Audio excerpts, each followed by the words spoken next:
welcome back or welcome. And this is part 12, and we're working on the archer today. Specifically, we're working on different kind of arrows she can attack with. All right, so right now I've got it set up so she can fire a basic arrow, a fire arrow, which engulfs the enemy in flames for a second and does more damage, an ice arrow, which chills the enemy and changes their material, makes them look chilled, and slows them down, their movement, and does more damage with the chill. And then an exploding arrow that is like a fire arrow and sets enemies on fire, but also explodes, and in a small radius around it, sets other enemies on fire and damages them. So that's what we're working on this time. And in the last one with the save and load multiple slots, there were a couple issues, like for instance, the health and mana on a new character loading in was set to 0. So that was one. The sorceress was not um, saving her position. That's another one. And there was something else I wanted to show you too. So stick around till the end of this one. All right. And I'll explain what I did to fix those issues. But for right now, we're gonna check out the sorceress and her arrows. So let's start a new game. Okay. I said sorceress. After you shoot animation, this one has no receiver. What? Yeah, that's all right. Let's see. Let's name her.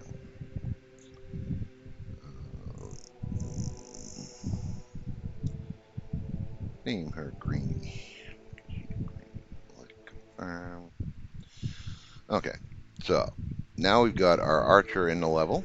Okay, as you can see, it defaulted back to these demon and angel health and manas, and the mana is blue and not deep purple like the blood witches we've been working with. All right, and she can, I believe she starts with the first arrow. Yeah, that's just a normal arrow. So like casting a spell, you use the right mouse button, and she'll turn to wherever you click and shoot an arrow in that direction. And let's just take one of them out with that arrow. Well, we won't kill him because doesn't do enough damage, but and the damage is random. Okay, so that's the regular arrow. Now I've also created a new panel here, like the Blood Witch had her spells in a panel like this. I've created one for each character, and this is the archers for now. And you can see that she can switch from regular arrows, or fire arrows, ice arrows, or exploding arrows. So let's check out the fire arrow. Okay. Now he gets set on fire for a short while, and he's dead because fire arrows do more damage. Okay. And now let's check out the ice arrow, and to see that, let's get him chasing me and moving. I want to see, because I want to show you. Oh, I probably should have selected it, huh? All right, so let's, boom. So he slows down. Boom. Okay, so that's that.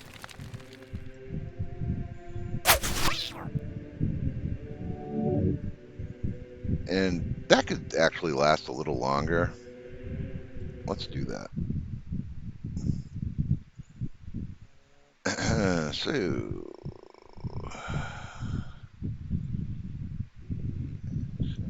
need to bring that up.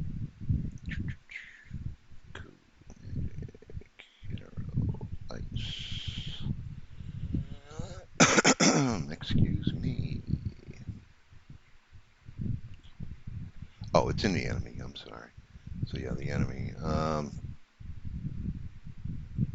So chill duration. Let's say at least 2 or 3. Let's go 3.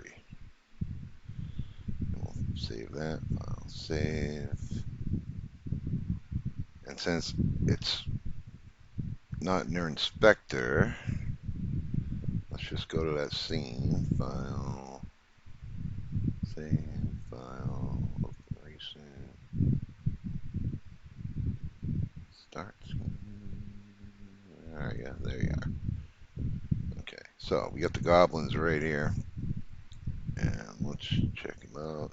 Yeah, see, chill duration is still at 1.5 because the inspector overwrites what you do in there. So we'll change that to 3. And file, save, back to the loading scene.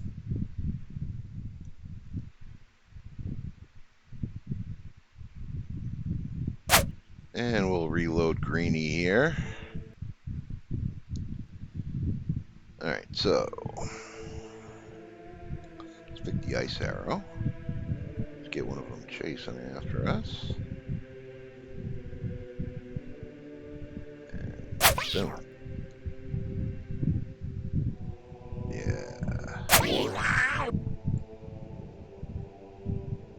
Boom. So that's the ice arrow. It slows him down, turns him bluish.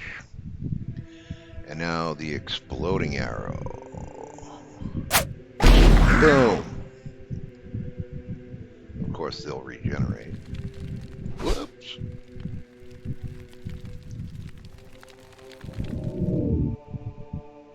Yeah, let's get them all. Boom. Okay. So that's being able to load in the archer character. And those are her abilities as of right now, is the normal arrow, the fire arrow, the ice arrow, and the exploding arrow.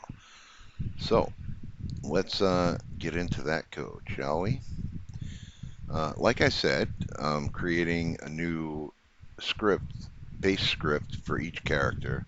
We were using click to move for everybody, but you know, since they're all different, do different things, it only makes sense to give each of them their own base script.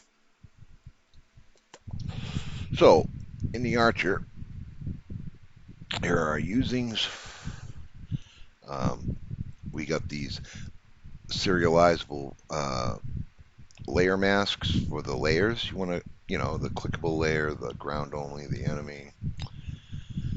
A lot of this stuff was in the click to move, and we've gone over it already. So really, I just want to go over what's new. Okay, and she's got a cast point, just like everybody's gonna have a cast point, because like even the knights with the swords, you know, they're gonna be able to do some magic. So everybody has to have a cast point, which is an empty object out in front of them where you cast either a magic spell or an arrow or something like that from. All right. So she's got a public transform for a cast point. And then we create 4 public game objects for the oh my goodness, excuse me. God bless me. So we create 4 public game objects, one for the regular arrow prefab, fire prefab, ice prefab, and explosion prefab arrow. Okay. And then we have a public int called arrow type. And this works the same way as like the Blood Witch's spell type. Okay, and this way, when you bring up that panel I just showed you to pick which one you want, that panel tells the archer's code here which arrow type you've just selected. All right. And as you can see down here, arrow type 1 is the regular, 2 is fire, 3 is ice, 4 is the exploding arrow. Okay, and it sets that panel code sets the arrow type here. Okay, then we've got an arrow speed. It says 2 here. Okay, but I think it's like 20 or 30. And again, you know, in the inspector, it's going to be different. So if we got the characters and the archer, arrow speed 40. Yeah, it's set to 40 right now. So, you know, really what you have in here as far as these values, I set it to 2 because when I first created it, it wasn't rotating properly, and I wanted to slow it down to see what it was doing. But we can put it up to 40 since that's all set. All right. She's still using an int spell type, which we don't need. So let's just comment that out because that's for the sorceress or the blood witch. Let's see. All the rest of this stuff is basically the same from the previous tutorials. One thing I did in the start, we have this float called target FOV, and that's for zooming in the camera in and out.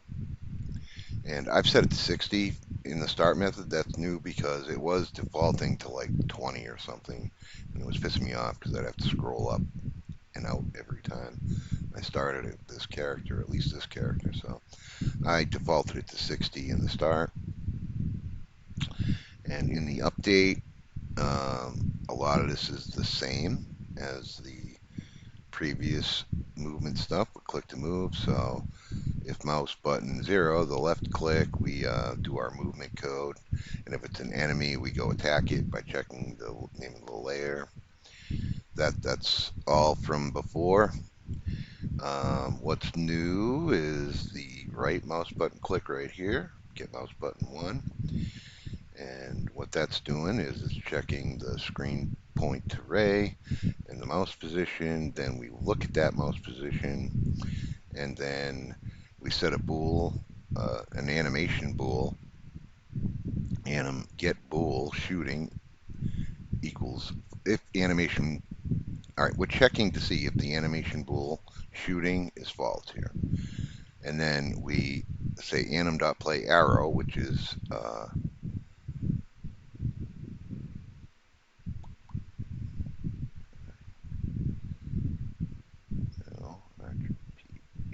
there we go. Okay, which is this right here.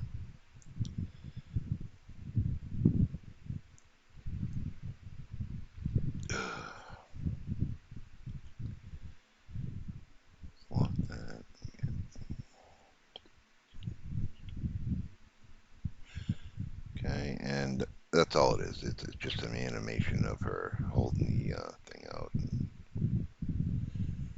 Now, I know it doesn't look like she's pulling it back really, but this is the best animation I could get because the one where she actually pulls back on it more, it looks horrible. Her arm is down and the bow is down, and I gave her a bow, obviously. But yeah, so that's the animation. It's called Arrow, and it's set to loop, and it's transition back to idle. Has no exit time, and it transitions when shooting equals false. All right.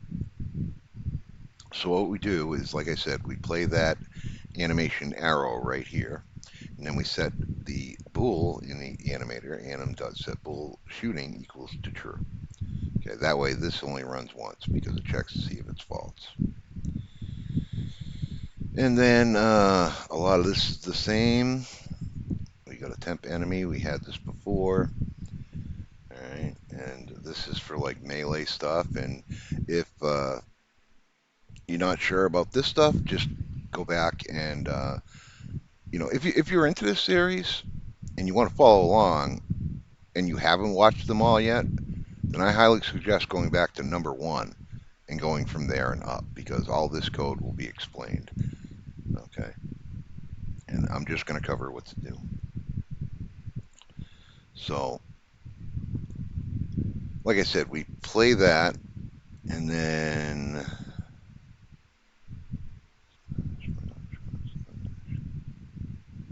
in that arrow animation is an event with this function called shoot arrow. Okay, so this doesn't happen through the code here, it happens through that animation, and that animation event tells it to play this function. And what happens is in shoot arrow, we say animation.play arrow once again, and we set the bool shooting defaults, and then we check the arrow type. All right. And if arrow type equals 1, we instantiate the regular arrow prefab at our cast point, position, and rotation. We get the rigid body off the arrow prefab, and then we say if the rigid body isn't null, we set the RB, which is the rigid body, and we could call it RB, its linear velocity equal to cast point dot forward times arrow speed. And then 2, 3, and 4 is all the same thing, except we're instantiating the fire prefab arrow, the ice prefab arrow, and the explode prefab arrow. Okay, so depending on the arrow type is what prefab we instantiate for an arrow. And let's see. So that's what's new on her. Okay, and if you want to copy this code, we'll start right here and pause for a second. So pause it and just start copying it down. So 32 will go up here. So that's the next portion. Pause it and copy it down. 62 is the last line. We'll go up here. Pause it and copy it down. So 94 is the last line. We'll go there. Pause it and copy it down. And then 126. So the next part is this. Pause it, copy it down. 157. So right here, pause it and copy it down. Now 189 is the last one. So right here, pause it, copy it down. 17. Pause and copy it down.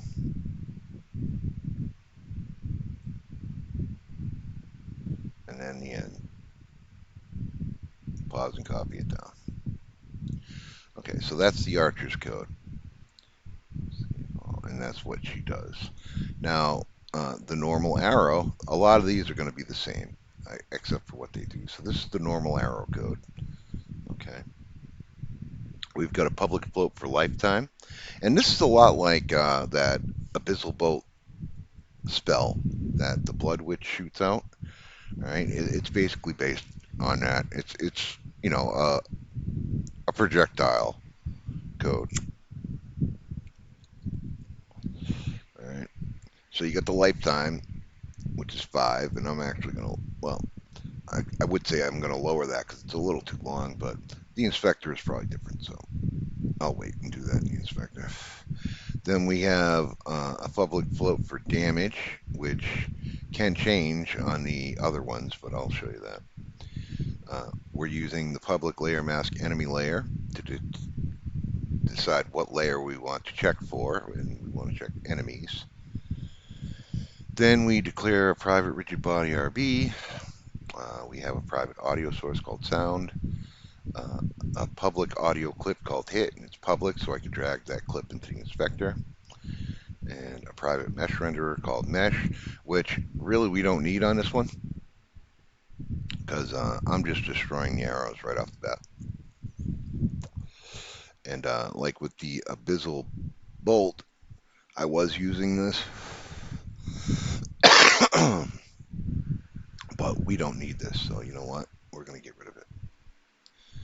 And then we go to start, and we set the RB to get component rigid body, the sound to get component audio source, and then we destroy the game object after lifetime. So right in the start, we tell it after 5 seconds, destroy yourself. In other words, if it doesn't hit anything, we need to destroy it anyway, and that's what that does. Then we get an on-trigger enter, and it's collider other, because we're using a trigger for the on the collider of this projectile prefab. And this checks to see if we hit the enemy layer or not. Okay, and if we do, then we create a flow called new damage. So damage in this one does nothing. So let's comment that out. We don't need it. Okay, and then all this stuff we're going to comment out because we don't need it. All right. So we create a flow called new damage and make it a random dot range of 5 to 15. Because again, Diablo, the damage is random. It's never the same exact thing every time. So that's what I want to make sure we institute here. And so we create a random dot range for the new damage, and then we set the other dot game object dot get component dot enemy AI. So what's happening is we check for the enemy layer. If we hit an enemy, we know it's an enemy. So we use the other from the collider other, and then we say dot game object, which is the game object of that's on has that collider we just checked for. Then we get the component for the script that's on it, which is the enemy AI, and we know that's it because we're only checking for enemies. And then we say dot take damage, new damage. Okay, and the enemy AI, their script take damage is right here. Okay, so and this again has been talked about previously. There are a few things different now because of the arrows, but it's been talked about previously, and we'll get to this when we get to the cold arrow. Because right now a regular arrow is just the regular take damage, and we've done that already, and I'm not going over it again.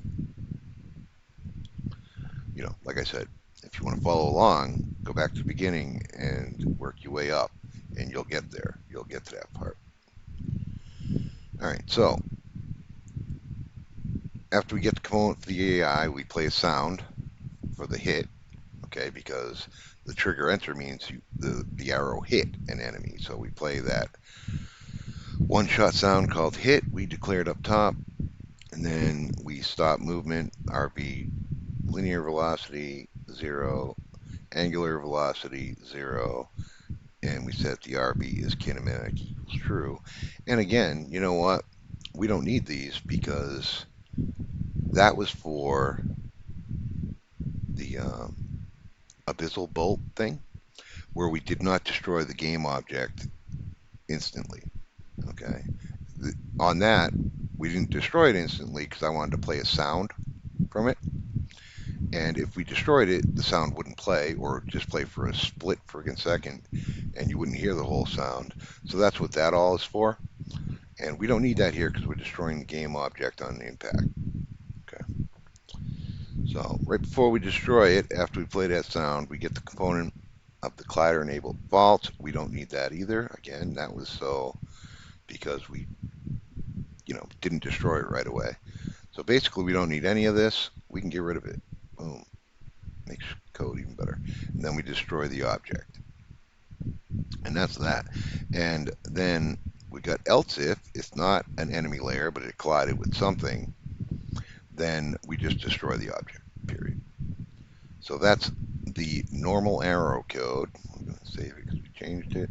So you can go ahead and pause it and copy this down, and then pause it and copy down the rest. Okay.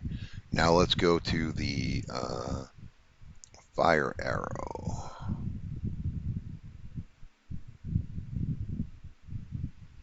Okay. Now the fire arrow, again, it's got the lifetime.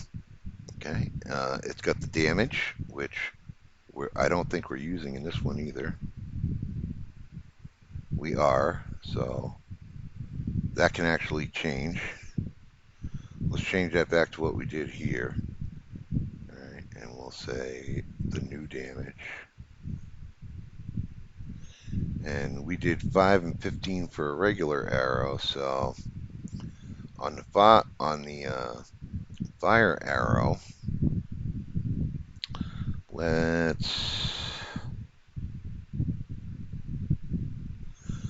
say 10 and 20. or even 10 and 25 give you a chance to one kill the weaker enemies. Okay, so again, we're doing the same thing, random.range, 10 to 25, and then we tell the enemy to take damage in their script, and we pass the new damage into this as a parameter, you know. And that's what we just did up here, new damage, 10 to 25. And then we also tell the other now, because it's a fire arrow, to on the script, dot on fire. Okay, so let's go see that.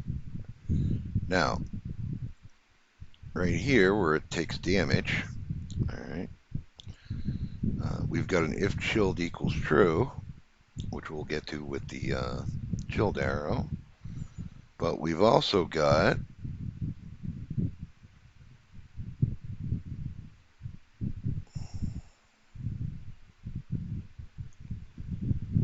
right on fire.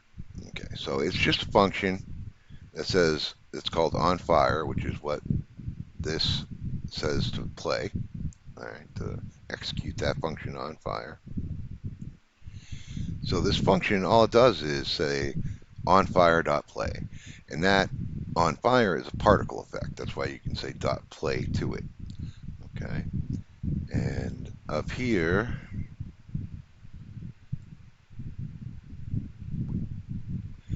right here, public particle system on fire. So I made it public so we could drag that particle system into the inspector on the goblin enemy. And I'll show you that real quick.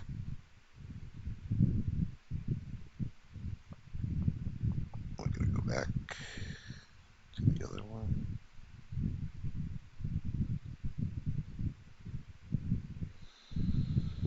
Okay, so on a goblin, which one are you? The middle one there.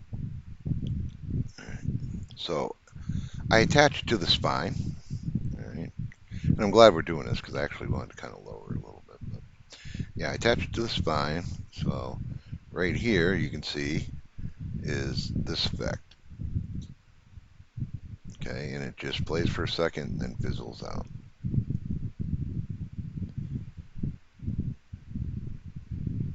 And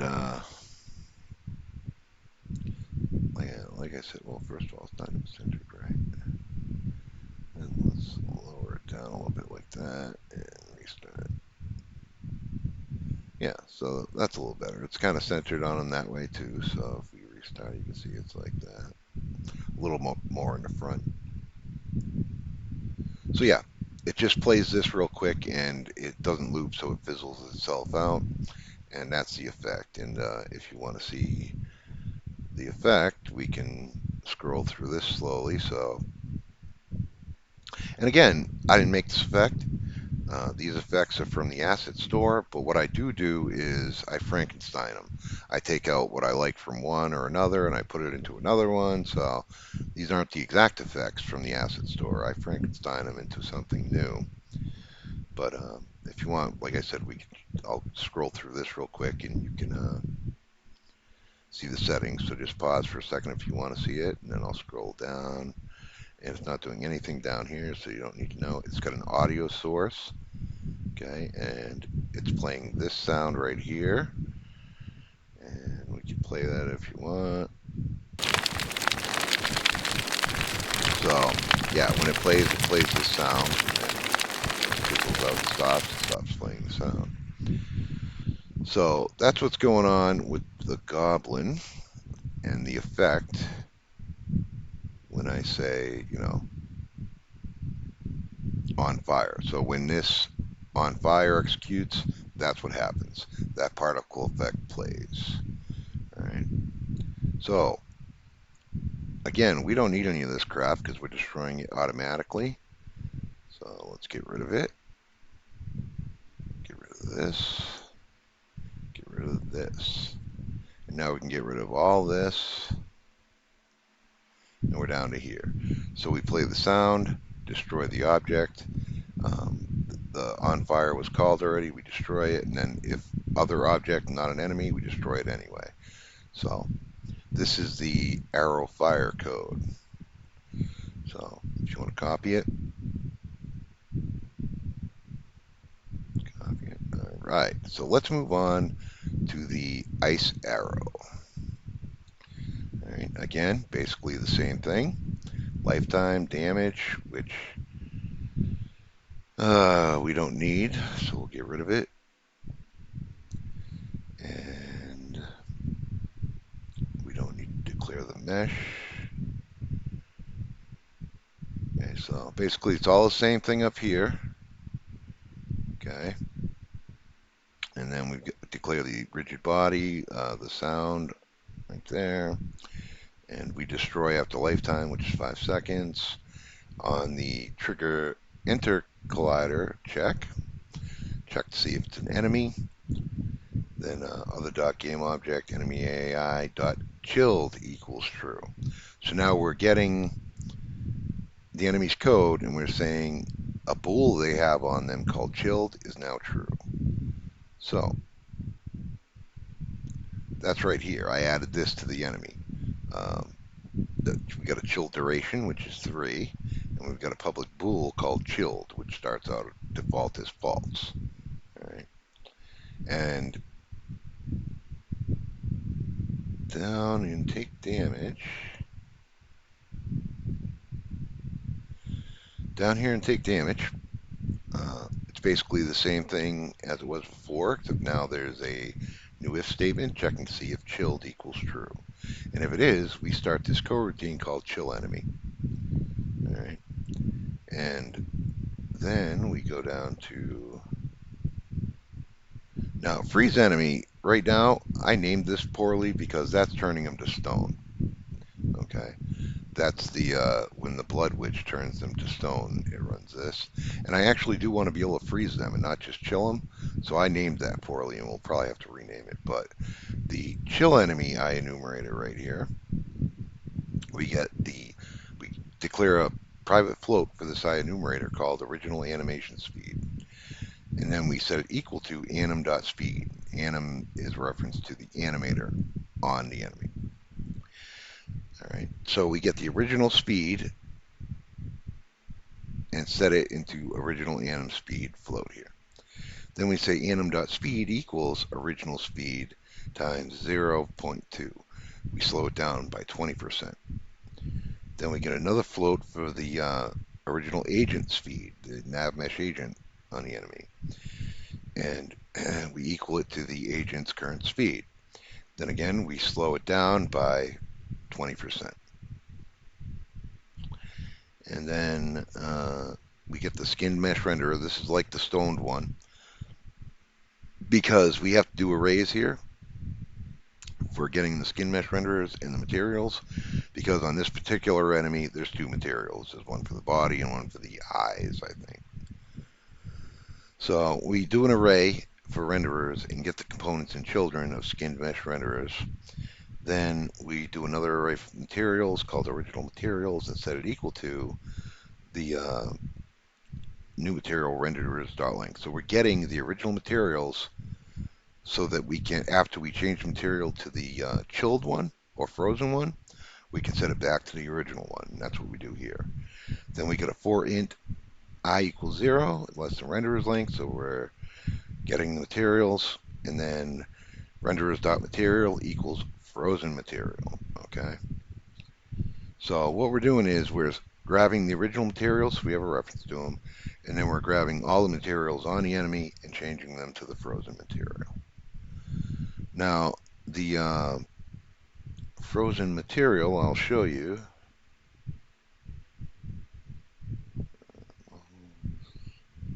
Characters, goblin. Okay, so this is the frozen material. It's called chilled. All right, this is the stone material called stone material. And there's a new one I made called chilled, and it's like bluish. And I'm using this. It's the diffuse base texture that came with the Mixamo model. So again, I brought it into a paint program and I colorized it to make it look like really light blue and frozenish. Then I created a material and I brought that down to it, brought down the normal map that goes with it, and Yeah, these are the settings for that. It's got some smoothness up there, a little bit of metallic. And so, yeah, you make a material and you put whatever textures you want on there for the diffuse base texture and normal map if you have it. And yeah, once you have your material, then we change the material to frozen material.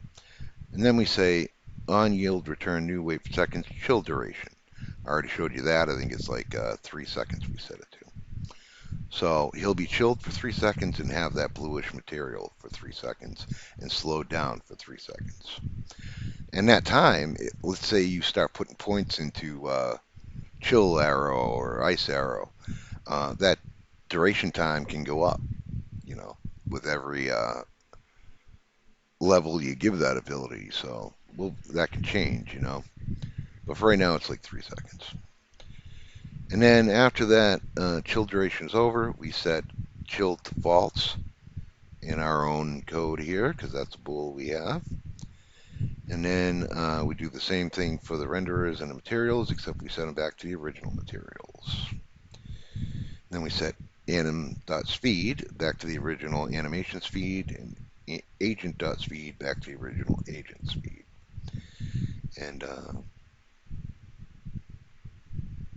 And that's the ice arrow.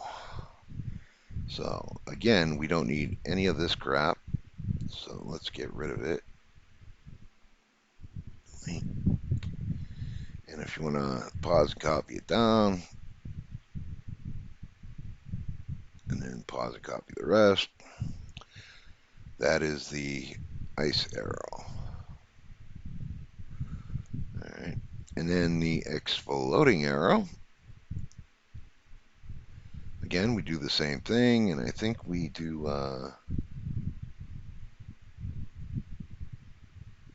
Well, I know for a fact we don't need this crap, so let's get rid of it now. All right. Yeah, so this one is using the initial damage.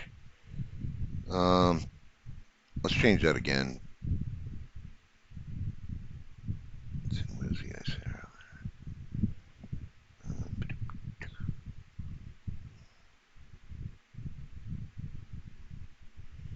Yeah, right here. So basically, we'll give it the same damage as the ice arrow. So we'll replace this line with the new damage. We'll say 10 to 25. Again, we'll give you a chance to one-shot them with the fire arrow. And then we say, again, to set them on fire in their code like we did with the fire arrow. And the only difference really in this one is now we set a game object I call boom to instantiate my explosion effect at the transform position and quaternion identity. And then I destroy boom after 3 seconds. Okay. Then we get a float called explosion radius. It's equal to 3 right now, but again, once you start putting points into upgrading this ability, we can make the radius larger and do more damage. But for right now, it's set to 3. Then we create a collider array called hit colliders, and we set it equal to a physics overlap sphere at the transforms position. And we use the explosion radius, and we're checking the enemy layers. Then for each collider hit in hit colliders, we know they're enemies because we're checking the enemy layer. We say enemy AI, nearby enemy, equals hit get component enemy AI. We're getting the script of each one we hit in that radius. And then we say if nearby enemy doesn't equal null and hit.game object does not equal other game object, okay, when that avoids hitting double to the same one. Excuse me. Then the nearby enemy we say to take damage and damage. And again, we set them on fire from the explosion. Okay, so the arrow sets the enemy you hit on fire, But this overlap sphere check sets anyone in the radius on fire is what that's doing, and tells them to take damage. And since we're using new damage, we can, I don't know if that's going to pass down or not here. We can try it, because it's outside of this. Let's see what happens.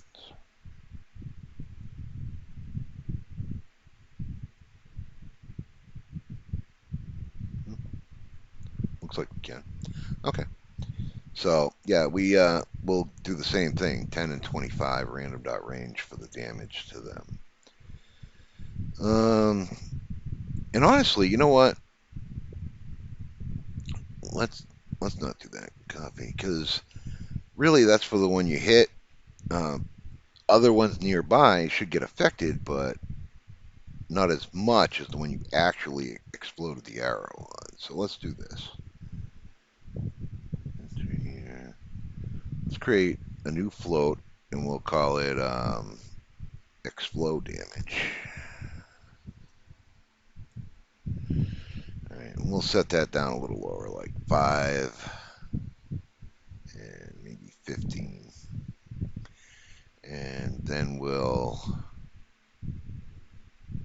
tell them to take explosion damage. Okay.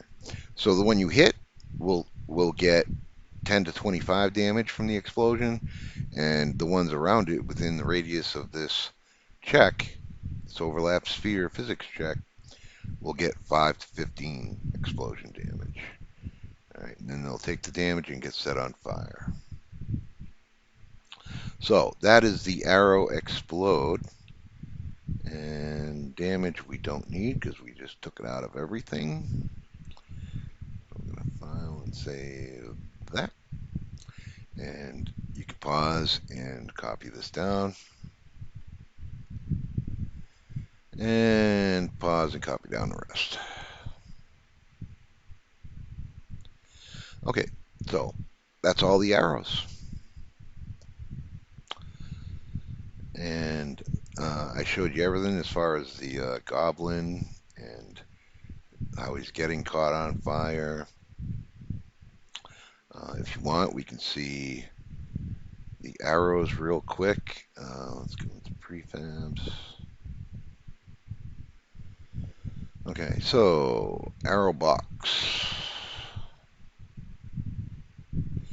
Basically, I call it arrow box because the prefab arrow is inside a box, and it's using a box collider. All right, and the box collider is a trigger. And if I go to edit it, this is it right here. All right, and it's just a little bit bigger than around the arrow, so you got a little bit better of a chance to hit.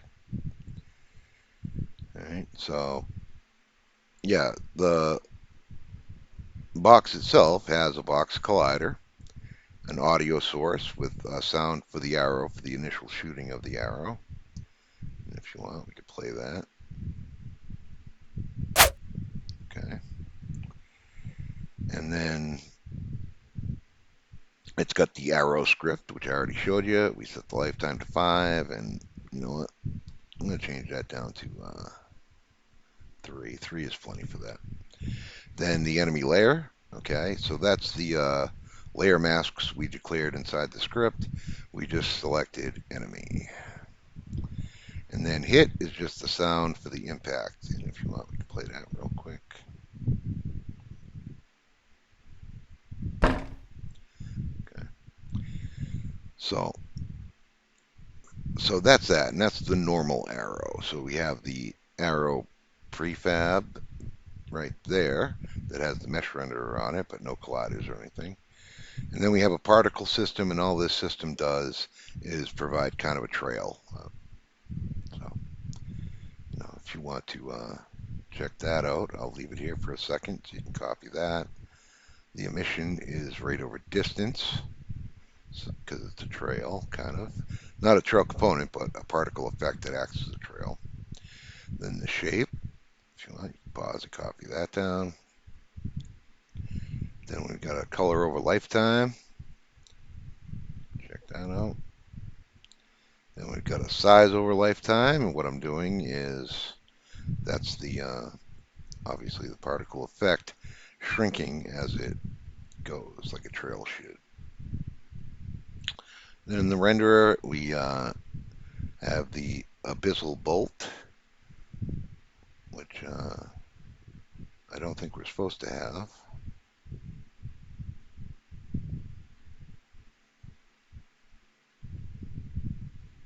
But yeah, that's fine, whatever. But that's I guess the material I'm using.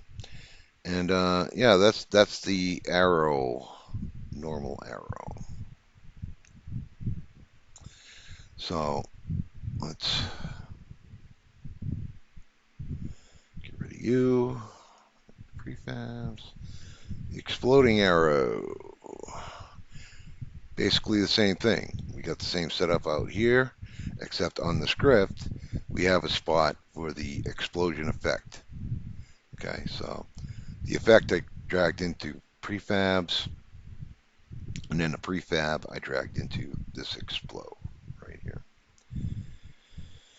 And then we got the particle system for the trail, but we also have a fire effect I found that I just dropped on it for when it's firing out. It looks like it's on fire.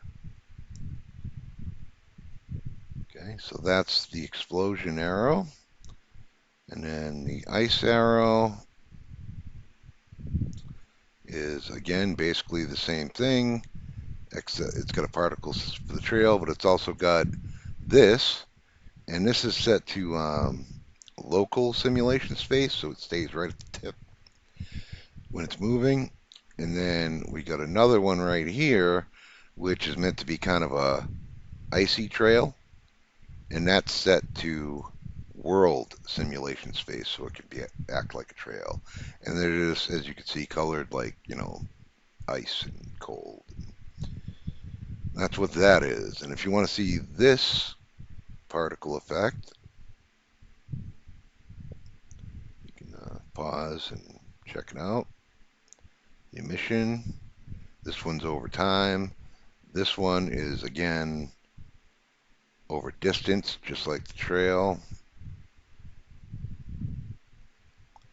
And the shape.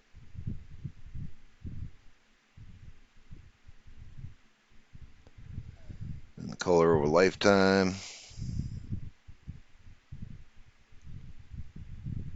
And the size over lifetime, which on this one is just kind of okay. So that is the ice prefab. And the fire prefab, again, is just the explosion prefab, basically without this explosion spot for the explosion effect. It's basically the same thing. So, and like they each have their own code. We got, and we've seen all the code. Okay, so that is,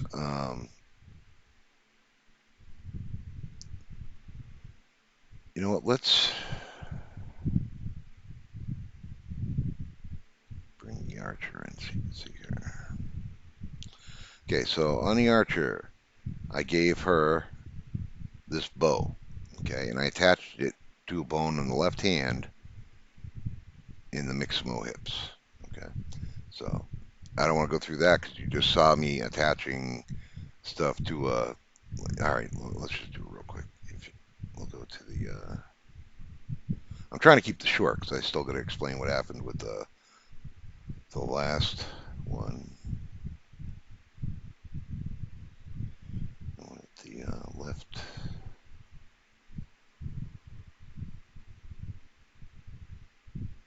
So right here, I attach it to the left hand. Okay, so it moves correctly with the flare. So I gave her a bow, and she's got that Archer script attached to her. And she's got all the prefabs right here dragged in, and the arrow speed. And that is the Archer. Okay. Okay, so that is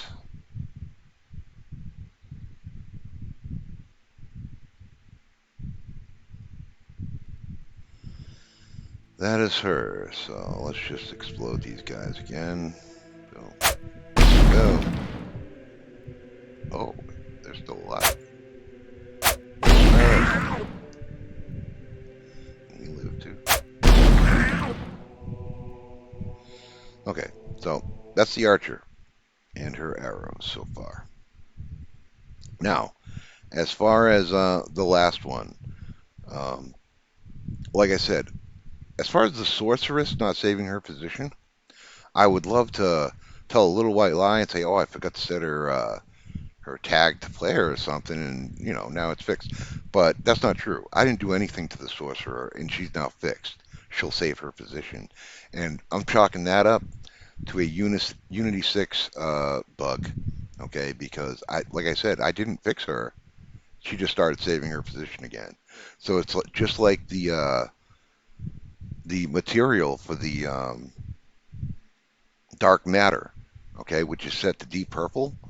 But once in a while, Unity is changing that to like Pepto-Bismol sickening pink. And I'm not doing it. That's Unity, and it's a bug in Unity 6.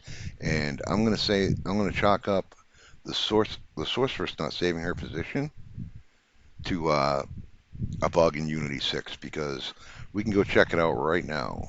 Okay, file. We're gonna open the load. No, not the load scene. Well, we do want to save this, but we want the character select screen.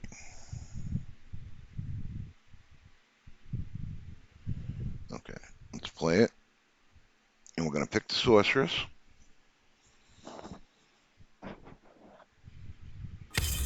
Oh, let's call her Fucky. All right. See, that's what the archer was doing. It was defaulting down here, so I got to fix that on her too. But here she is. So let's move her down here. And oops, I fucked that up. Anyway, we're going to go here and say save and exit. Okay, and then it brings you back to the main menu. Let's go to the loading screen. Let's go to Fucky, load her again, and guess what? Now she saved her position. I didn't fix that, okay? I changed nothing for that to happen, okay? So when I was showing you the load and save systems and she wasn't saving her position, Unity bug, okay? So yeah, she's good to go now. So let's save and exit, go back to the loading panel, and what else? Oh yeah, we can do this with her too. The one other thing was the health and the mana when I created a new character were basically at 0. Okay. Now I've just created her. You saw me create her. Let's load her in. Her health and mana are full. Okay. That I did have to fix. And I can show you that real quick. If we go to the start level, we'll go to the load player. Okay, this object loads in the player but does other things as well.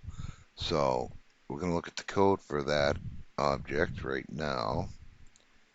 And what is it, main menu maybe? Yeah, load player. Okay, so in load player, we, right in the start, okay, it checks the class from the player prefs class, and it changed. Well, this stuff we're going to get to in another video. It's changing the health and mana images, kind of. But what I want to show you is the fix. So where is that?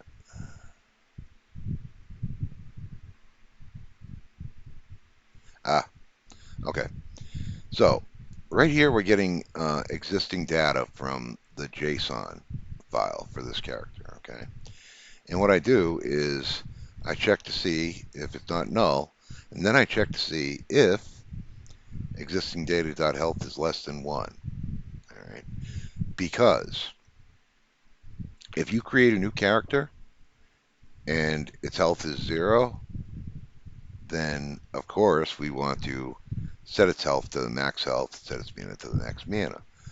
Else, if it's not less than 1, just put it to whatever's been saved. Because if it's not a brand new character, then clearly you've created this character earlier and loaded it in and saved it. And whatever you saved its health at is what we want to put it to. So that's what I do. If its health is less than 1, that meant it was a new character, and I set it to the max health and the max mana in the health bar script. That's how I fixed that. Okay. And there was one other thing. Oh yes, the save panel. I wanted to show you something real quick, and we're almost done. So file recent. We'll go back to the loading scene, and we'll canvas.